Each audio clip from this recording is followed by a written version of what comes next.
Anda sedang batuk-batuk dan mengalami radang tenggorokan, boleh nggak beli antibiotik langsung di apotik? Saya Dr. Gregory Budiman akan memberikan tips yang manjur untuk radang tenggorokan.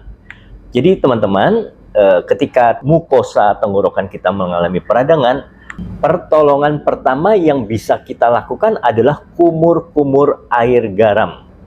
Yuk, kita lihat cara pembuatannya ya. Dengan larutan garam hipertonis akan membuat inflamasi atau peradangan mereda, dan kemudian kuman, yaitu virus dan bakteri, bisa mati juga.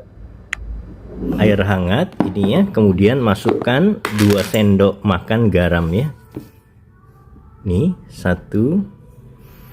Jadi larutan garamnya harus kental, hipertonis ya. Kemudian kita aduk.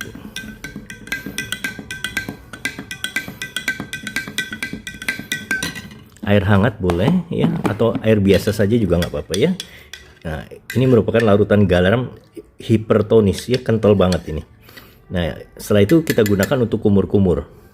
Setelah larutan garam hipertonisnya siap ya, kita kumur-kumur. Kok kita kenakan di daerah tenggorokan. Kok seperti itu ya, kemudian kita buang. Gitu ya.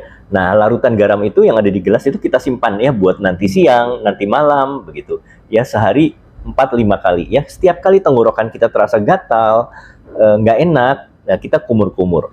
Demikian tips dari saya.